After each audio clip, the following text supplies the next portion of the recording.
on est de retour avec nos invités, Eric Johnson, Adam Adjoronou et puis Oris. Donc oui, Eric, vous parliez entre-temps de la responsabilité des Africains. Vous pouvez aller un peu plus en profondeur. Ça nous intéresse. Oui, mais effectivement, vous savez, aujourd'hui, tout le monde parle de la responsabilité d'une puissance coloniale qu'est la France. Mais entre-temps, vous savez que le Rwanda, avant qu'on en arrive à ce génocide-là, avait une situation politique très dérangeante du moment où le départ de ce génocide-là, c'est-à-dire qu'il y avait des clans ethniques qui ne s'entendaient pas sur le minimum, surtout en termes politiques. Et donc, il y a eu quoi? Il y a eu cette conférence d'Arusha qui a permis d'accepter au Rwanda le multipartisme. Alors, si on a réussi à faire une conférence pour le Rwanda et on a eu une conclusion qui est celle d'ouvrir le pays politiquement et que d'autres partis politiques, à part le parti unique, le parti au pouvoir, puissent émerger sur la scène politique, c'est que lorsqu'il y aura une situation militaire également, les Africains pouvaient intervenir. Et je crois que cela n'a pas été fait. Nous, intellectuellement, on se dit que les chefs d'État africains ont été coupables en cette période-là de quelque chose, intellectuellement. Maintenant, au-delà de ça, il y a quand même des affinités politiques aussi dans la région, où il y a des chefs d'État qui soutenaient, tout comme la France, qui soutenait le régime politique au Rwanda. Et donc, à partir de ce moment, je pense que lorsque l'extermination des Tutsis a commencé, je pense que les Africains pouvaient aussi intervenir militairement. Regardez un peu ce qui se passe en Libye. Aujourd'hui, mais c'est un pays qui est complètement décimé. Et néanmoins, vous voyez que l'Union africaine n'arrive pas à mettre de l'ordre dans ce pays. Tout simplement parce que les puissances étrangères se sont accaparées de la chose. Et ces puissances-là n'arrivent pas à céder la place à l'Union africaine. Même avant, on n'avait pas vu l'Union africaine. On avait vu que le président sud-africain, l'ancien président. Oui, mais seul, il pouvait rien faire. Absolument Seul, rien. il pouvait rien faire. Il fallait quand même cette solidarité africaine-là pour que ce génocide-là ne puisse pas se passer au Rwanda. Et je vais encore plus loin en disant, si militairement, nous n'avons pas une force africaine capable d'intervenir dans nos pays lorsqu'il y a de ces situations-là, je pense que nous-mêmes, en tant qu'Africains, nous pouvions, voilà, je suis en face d'un activiste panafricain, pourquoi pas panafricaniste, eux aussi, ils avaient leur voix à donner en ce moment quand tout ça là se passait. Malgré les cris d'alarme, malgré les OS et les SOS lancés par-ci et par-là pour arrêter quand même ce génocide-là, personne n'est intervenu. C'est là où je dis la responsabilité africaine est plus accrue que la responsabilité de la France. Aujourd'hui, la France ouvre ces archives-là, c'est dans un objectif bien défini. C'est clair, c'est pour dire la France a des responsabilités, certes, mais la France n'a pas participé au génocide. Vous avez compris. Il a fallu que la force française qui était en place au Rwanda quitte le Rwanda quelques jours et après on a vécu ce génocide-là. Oui, au Russe, oui, on a ouvert les archives, c'est une bonne chose, mais 30 ans après, qu'est-ce qui peut être fait concrètement? 30 ans après, peut être fait dans quel sens? Ouais, bon, ceux qui ont commandité d'une manière peut-être sous-jacente ou pas. Ceux qui ont commandité sont à l'abri bien au chaud en Occident, vous ne les verrez pas. Alors, il y a quelque chose qui est peut-être on y reviendra si on traite du sujet de la Côte d'Ivoire, c'est que les Occidentaux ne confère pas à d'autres juridictions le soin de juger leurs ressortissants. Donc, il y aura les archives. Je suis prêt à parier qu'il y a un certain nombre de noms qui ne vont pas y figurer. Et ça se réglera là-bas, en fonction des préjudices qui auraient été portés sur leur programme à eux. Mais en ce qui concerne le Rwanda, au Rwanda de penser ses propres plaies. Le Rwanda essaie de faire, son travail de justice. On a eu les Gachacha, on a eu, la justice, voilà, on essaie de traditionnelle. Voilà, on essaie de comment dirais-je, de juger ce qui pouvait l'être. Avec cette chose particulière, et c'est là où justement, pour revenir à la question africaine, parce que je trouve que on a une cellule de prévention des conflits viciés. Pour pouvoir gérer les conflits africains, il faut pouvoir tenir compte de nos frontières artificielles et de nos réalités géopolitiques. Le Rwanda, le Burundi et le Congo ont une histoire qui s'embrique l'une dans l'autre. Les deux Congos d'ailleurs, hein, avec les deux Congos. Les deux Congos, c'est le Brazza. Moi, je parlais du Congo RDC, RDC, Burundi et Rwanda. Voilà. Donc, ils ont une histoire qui s'embrique parce que le rapport du Hutu et du Tutsi, ou du Tutsi au Hutu, et même du Twa, est une réalité qui concerne les trois régions. Comme vous le savez, la RDC a une communauté Tutsi qui est réfugiée. Voilà. Hein.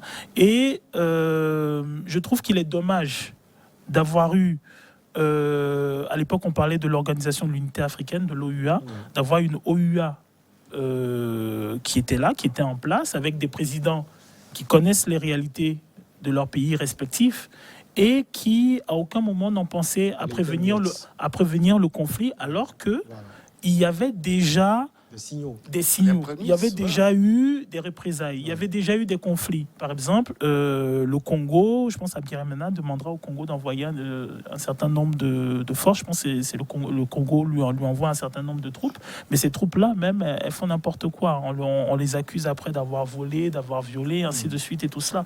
Donc c'est dommage pour une organisation qui se prétend comme l'incarnation, qui se présente comme étant l'incarnation de l'unité de l'Afrique, de ne pas pouvoir prévenir un certain nombre de conflits en s'appuyant sur le passif et la construction de nos États. C'est vraiment dommage. Et je trouve que l'OUA aussi devrait entreprendre la démarche d'adresser au peuple rwandais un certain nombre d'excuses pour le fait de ne pas avoir su comment intervenir et prévenir le conflit qui s'y est déroulé. Et bon, effectivement, quand on voit le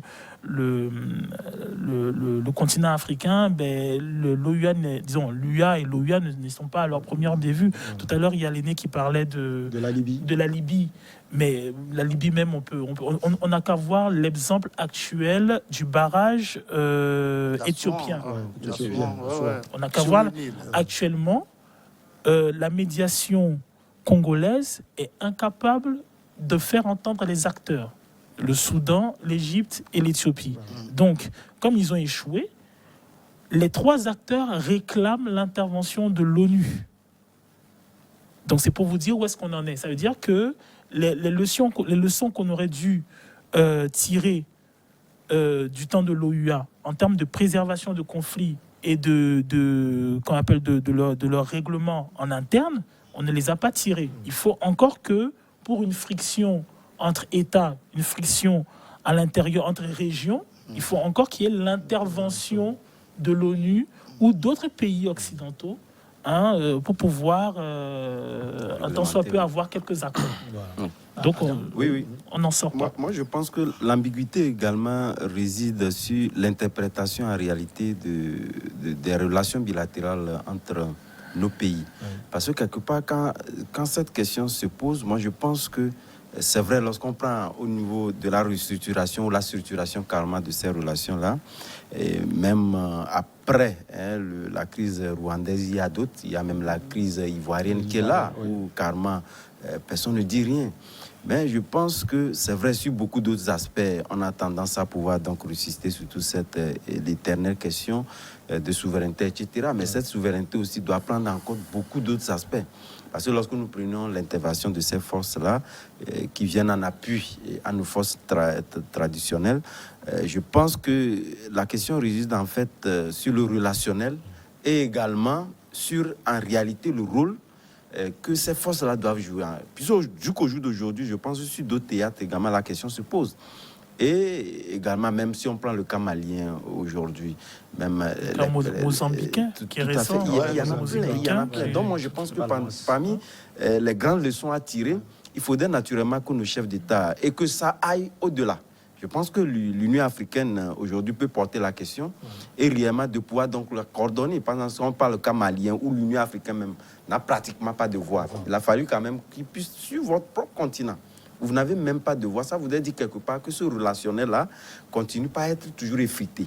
Et je pense que de la question rwandaise, on peut aujourd'hui améliorer d'autres questions ou carrément restructurer encore ce relationnel-là pour éviter naturellement ou anticiper sur d'autres conflits qui puissent arriver. Si tel qu'on ne prend pas donc les mécanismes pour réellement donc restructurer ces questions-là, on aura encore d'autres questions ou d'autres théâtres encore les mêmes choses vont se répéter. C'est peut-être que vont se répéter par la taille du génocide qu'on a constaté, mais quand même, il y aura fondamentalement d'autres victimes, et ça, ce n'est pas bon pour nos pays. Allez, il faut prendre aussi l'exemple de l'Éthiopie récemment, naturellement, où l'Érythrée est intervenu dans cette histoire-là. Et de quelle manière?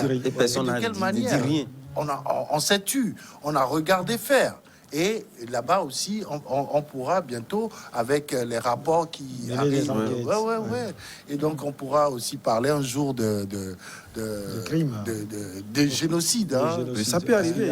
Tellement de morts. Non, mais ne serait-ce qu'au cumule le nombre, ne serait-ce qu'au Congo, si on cumule le nombre de massacres, de morts sur les 10-15 ans, en termes d'effectifs, en termes de nombre de décès, c'est un drame.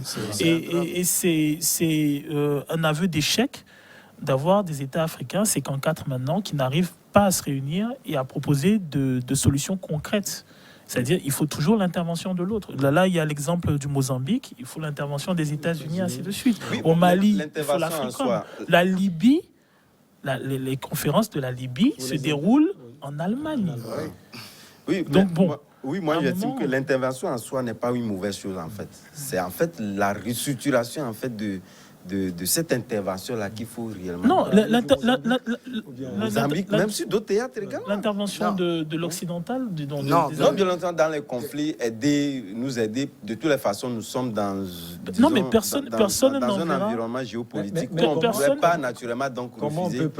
On peut penser déjà que l'Afrique du Sud a proposé une intervention au Mozambique. Il a refusé. Voilà. Oui, mais ça c'est sûrement par rapport à... Ils ont un passif, la Mozambique et l'Afrique du Sud. Et après, ensuite, il y a une question dont on parle très peu, c'est que lorsque on parle d'intervenir dans des États, il y a, à mon sens, il y a deux gros points qui se dégagent. Le premier point, c'est quand on vous envoie des conseillers techniques qui sont censés entraîner vos hommes et ainsi de suite. Le deuxième, c'est qu'on vous envoie des troupes. Mais en vrai, le gros business qu'il y a actuellement dans le monde, c'est le business du mercenariat. C'est la privatisation des armées. On vous envoie des armées privatisées, des conseillers qui sont... Dernièrement, vous avez je vais vous donner un exemple. On vous dit, si on prend le cas de la fille de l'ancien président dos Santos, j'oublie son nom, la demoiselle, on vous dit, en Angola, on vous dit que pour pouvoir se défendre, la société qu'elle a recrutée pour avoir ces informations, ce sont des anciens agents du Mossad. Le Mossad, c'est les services secrets israéliens. Donc on en est là. Et maintenant, le problème qui se pose au niveau africain, dans quelle mesure l'Afrique arrive à se défendre, arrive à se prendre en charge. Et il y a des petits signaux qui n'ont l'air de rien, mais qui sont des signaux qui peuvent intervenir dans l'inconscient collectif des populations. L'exemple récent, je sais que ça pour beaucoup de gens, ils vont se dire, je digresse, mais en réalité, c'est quelque chose de notable. L'exemple récent, c'est l'exemple de la CAF. Ce qui s'est passé en termes d'élection à la CAF. C'est-à-dire que pour une structure qui existe avant nos indépendances et qui a participé d'une certaine manière à, comment dirais-je, à la médiatisation de la résistance algérienne, mais c'est quelque chose d'avoir une structure africaine brisée de la sorte. Et lorsque l'on voit la plupart de nos conflits, la plupart de nos États, la plupart de la structuration des armées de nos États, les forces les forces même qui font la défense de nos élites, de nos autorités, il y a de quoi se soucier parce que l'expertise est recrutée ailleurs et ce n'est pas parfois des armées forcément étrangères, ce sont des privés. Voilà. Donc, l'intervention, oui. il faut se méfier de ça parce qu'aucun pays n'envoie ses enfants mourir pour un autre gratuitement.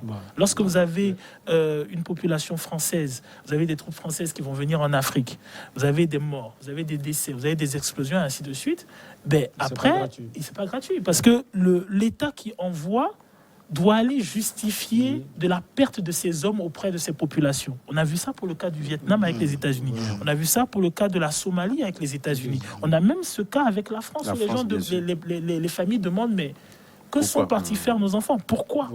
Et ce qui est dit, c'est nous allons rétablir la liberté, la démocratie, et ainsi de suite. Mais bon, c'est un gros débat. Protéger en arrière.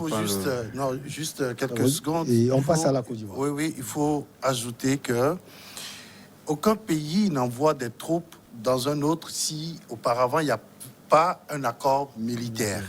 Et ces accords militaires, majoritairement, stipulent que c'est sur demande de l'État qu'un pays, frère ou ami, peut envoyer des troupes. À partir de ce moment, ces troupes-là ne viendront pas pour protéger forcément les populations, mais c'est pour protéger des intérêts. Et voilà. Il y a l'exemple du coup d'État de Léomba au Gabon.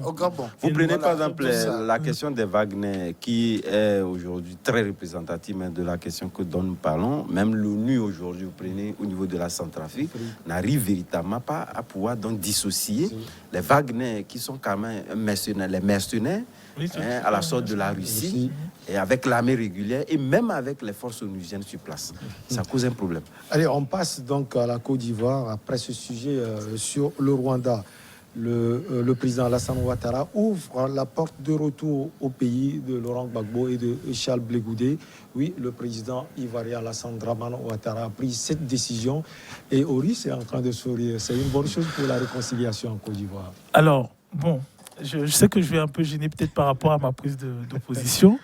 Mais alors, c'est une bonne chose pour la réconciliation ivoirienne dans la symbolique. Maintenant, ce que moi je dirais à mes frères africains, c'est qu'il y a des précédents historiques.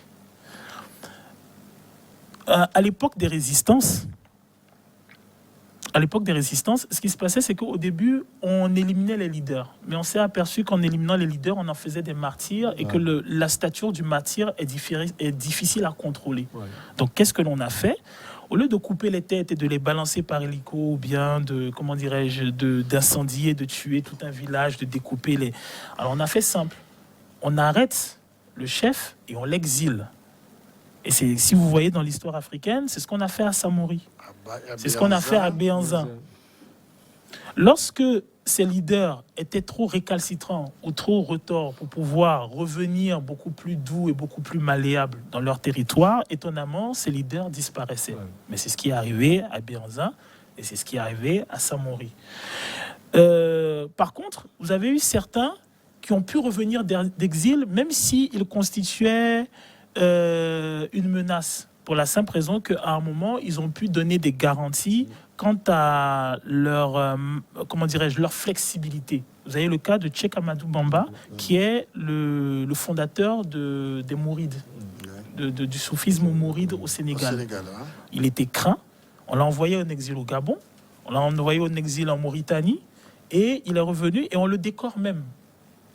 On le décore parce qu'on estime que oui, qu'à un moment, pour la Première Guerre mondiale, il n'allait pas strictement à l'encontre des intérêts du colonisateur français, et ainsi de suite. Tout simplement pour dire que on a deux grandes personnalités ivoiriennes qui sont Gbagbo et qui sont Blé Goudé. Elles incarnent un message, elles incarnent une lutte. Et ce qu'il faut justement pour la jeunesse africaine et pour les populations, c'est comment on appelle, s'approprier le message et s'approprier la lutte. Ce qu'il y a d'enrichissant, ce qu'il y a de porteur. Mais le piège dans lequel il ne faut pas tomber et qui est très redondant au sein des populations africaines, c'est le fait de, je ne sais pas, je vais faire par néologisme, inventer un mot, de gourouiser les gens. Il ne faut pas en faire des gourous. Il faut s'imprégner du message et s'imprégner de la leçon de façon à hausser son niveau d'interprétation, son niveau critique, sa manière de percevoir les choses.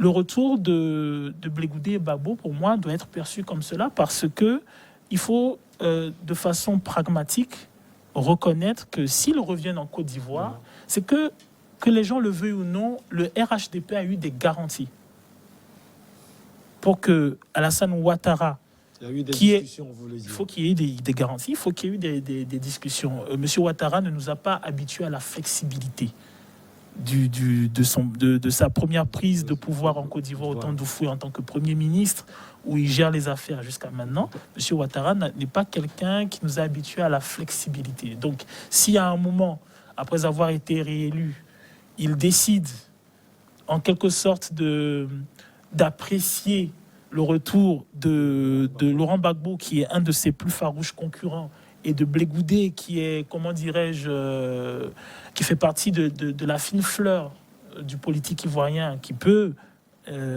prétendre au présidentiel, il faut forcément qu'il y ait eu des garanties. Donc, il faut, je rappelle, parce que quand on dit ça, je sais qu'il y a des gens qui sont, qui sont assez manichéens.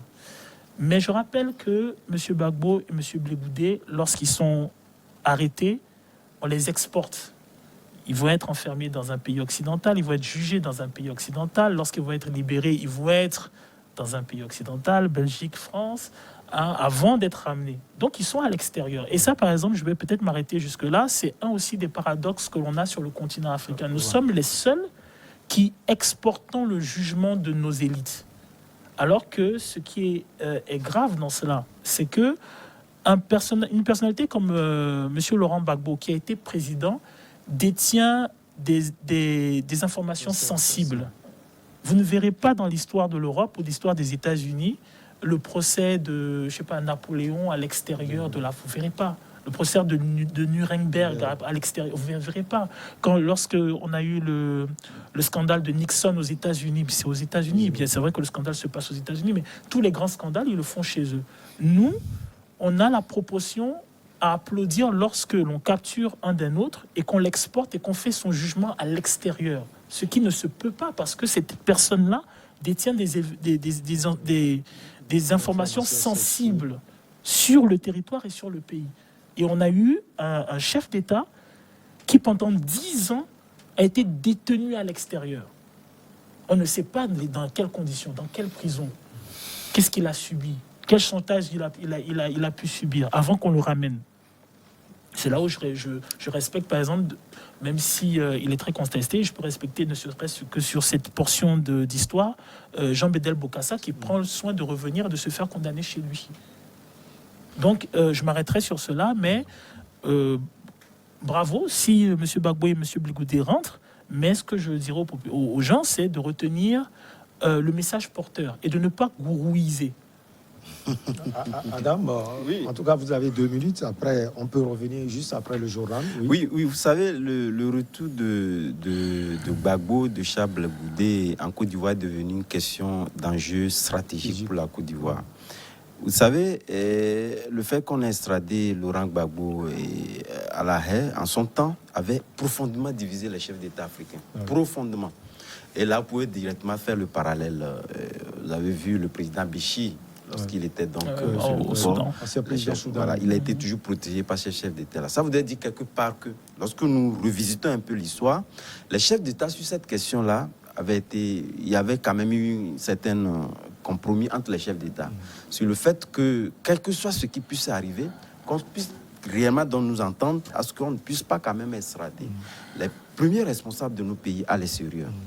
Et ça, pour peut-être contredire un peu la chute de Boris, en disant que réellement, quelque part, c'est vrai, ce n'est pas une bonne chose de toujours le faire, comme les chefs d'État de l'Union africaine en général ont pu quand même à le faire avec deux chefs de l'État et à contredire Alassane Ouattara du fait que Laurent Gbagbo, quel que soit l'enjeu stratégique qu'il y avait en son temps, puisque sa présence quelque part, puisque d'autres également, ceux qui sont pour un peu le paradoxe athée sceptique, peuvent réellement le comprendre que le départ de Laurent Gbagbo en son temps avait permis d'avoir Petit Akamié, de lui permettre réellement donc de rouler sa stratégie politique au pays. Mais au-delà de ça, je pense que lorsque vous prenez normalement, la question réside là, les personnalités que nous élisons à la tête de nos États, s'ils sont des citoyens, s'ils sont carrément des idiots, tout simplement des gens qui sont seulement venus pour profiter du pays. Et là, je pense que lorsque nous avons des chefs d'État que nous élisons en tant que citoyens, quel que soit l'endroit où il se trouverait,